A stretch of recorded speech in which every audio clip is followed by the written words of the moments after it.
All right, guys, so let's talk about the app because most bikes, most e-bikes, I would say it's really not worth downloading the app. But this one does have a lot of features, so you're probably gonna want to download the app. As a matter of fact, when you first bind the bike, I don't think you can get past the first screen without binding it first. So you will have to at least download the app for that part. But once you have it downloaded, as you can see, one of the features that you can do is turn on the bike. It does have a proximity unlock, so if you're close to the bike and you have your phone on you, you could either unlock the bike just like I did by swiping on the little button there, and it turns the bike right on just like that. Or if you're close by, you can hit the power button and it'll kind of bypass the code. If you don't have your phone on you, then it's going to ask you for the code to be able to unlock the bike. Now, apart from that, when we look at the app screen, we have the percentage of the bike, how many miles it's been ridden. It'll let you know if it's connected to Bluetooth. On the bottom here, we have alerts. Those alerts are like if anybody tries to steal the bike. This does have security on it, so if somebody tries to take it,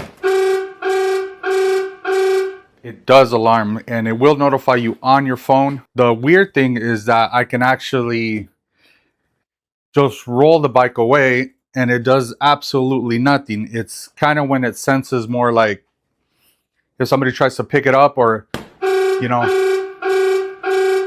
any kind of movement, that's when it alarms, which is not super great security. I mean, I guess it's better than nothing, but I wish like the wheel locked or something that makes it that would make it a little bit more difficult for somebody to just walk away with it. The middle button here, we have the navigation mirroring. So this bike does have navigation. So say you are trying to go to McDonald's or something, you're going to enter the address on the app, hit start navigation. It's going to show you on your phone, obviously, but if you just want to use the bike, then it will give you turn-by-turn directions right here, right on the top. That's another feature that you can use with the app, which is pretty cool, you know, because you could just kind of leave your phone in your pocket and, you know, have the GPS going right there. The one to the right, another thing we can do is switch the lighting. So it has a ton of customization. So it lets you change, you know, whatever color, whatever mode you want on like eco mode, normal mode, sport mode, boost mode. So say right now I have it on sport mode. So if I wanted to change the color to green, then I could switch it over to green.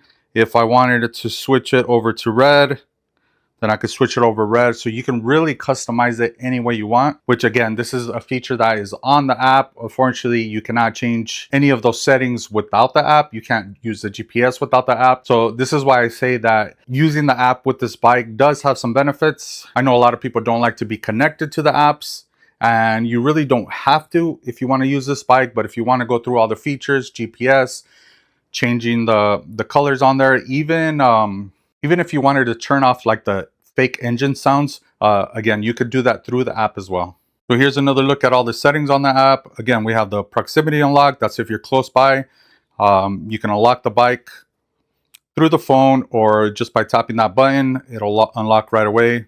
Device sharing, I guess you can, you know, share the unlock feature with one of your friends.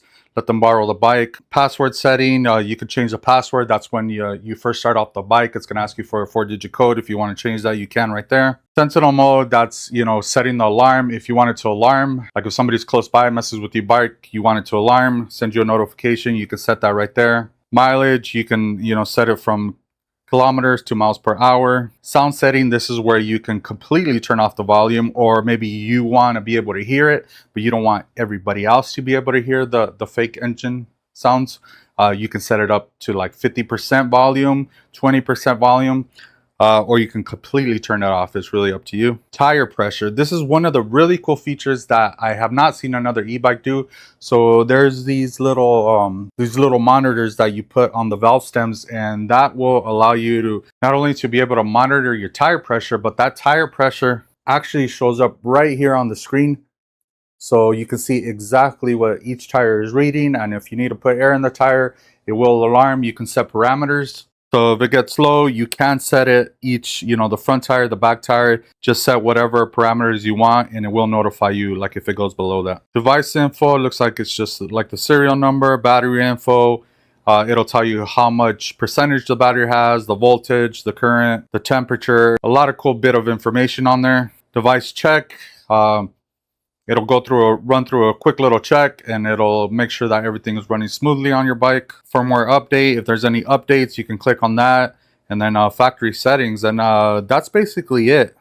Oh, you can also see exactly where your bike is at. So say somebody were to steal your bike and you don't know where it's at, you can go through the app and check to see exactly where your bike is at. So that's kind of cool too. That's one good reason to download the app, you know, because you're going to be able to track your bike and know where it is at all times.